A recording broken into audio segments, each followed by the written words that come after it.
one of two glue blocks.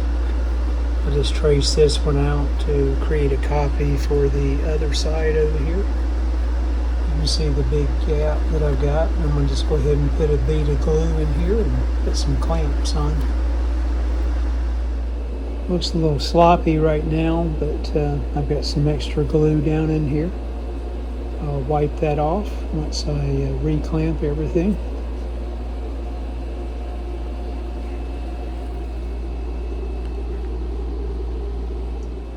Alright, 2 clamps in place.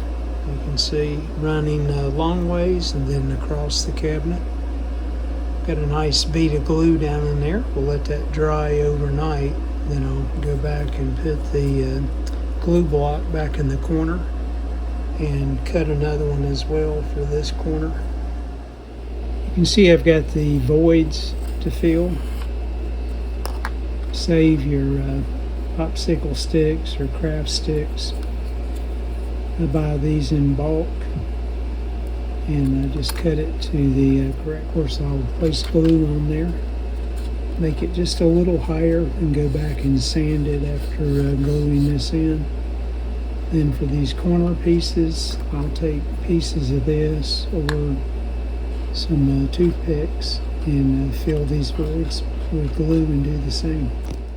Alright, I changed my mind on the process I'm going to follow. Actually, I'm going to glue all the veneer down that's lifted before I do the stripping. And I think I am going to try to save the top piece and just patch this up. It'll give it some character. You can see the veneer right here that's separated as well. And I'm pretty sure this back support piece for the grill is broke as well, because you can see how flimsy it is.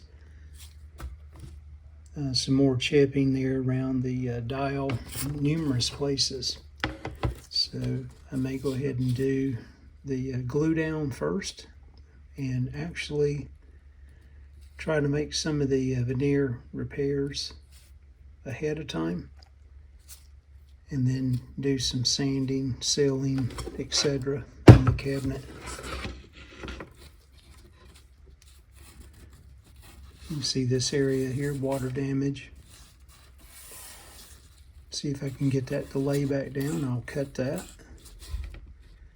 and clamp it in place, and then try to make some of these other repairs on the end pieces. The cabinet will definitely have some character flaws. Alright, I'm going to go ahead and try to glue and clamp that top piece down. Had a slit in it, took a small section out where the veneer had expanded. I've got this whole section up here as well, and just clamp this in place for a while, and then I'll again move up here to the top piece and see what happens. If all fails, I'll just replace the top piece of veneer. And more of the same, just doing some clamping, gluing on this area here. And I think the substrate piece again is broke, which I'll need to address as well from the rear side. Probably put some reinforcement on that. I've had that top section there glued for about 30 minutes now. I'm gonna go ahead and remove the clamp. I'll bring you guys back. If plan A fails, we'll move on to plan B. Okay, much better than my starting point, but it's still raised up a bit. I may try to slip a little more glue underneath a couple of these areas if I can. And if that fails, then I'll look at replacing the entire top section of veneer. This will be more concerning up here. My first pass on the clamping and gluing in this area was not successful, so try number 2. And another spot here on the top side. Alright, I made a little progress. I got the top piece right here that was lifted. I've got it laid back down pretty flat. I might be able to sand the rest of it flat. The veneer's old, so it's rather thick. And I've got this piece here as well that was loose on the substrate by the grill area, and another piece down here by my thumb. And I'm going to go ahead and see if I can get this down now.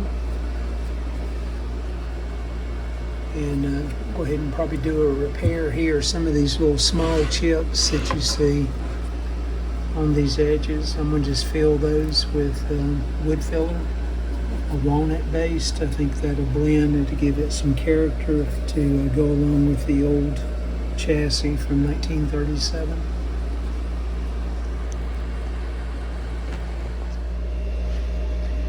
Just working the glue back underneath the pieces. You started out with a brush, now just a thin piece of plastic.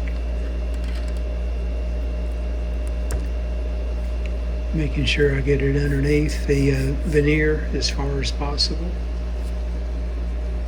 Alright, I got the glue cleaned up in this area. Got a piece of wax paper. Place that down. I've got a 1x1 piece of wood I'm going to place on top and just clamp this in place. Alright, clamped in place. We'll see if that holds. If not, I'll take another step there, another try. We'll let that dry for a number of hours, and I'll remove the clamps. By the way, cleaning up the glue that's seeped out, just to reduce any sanding that have to be done later on.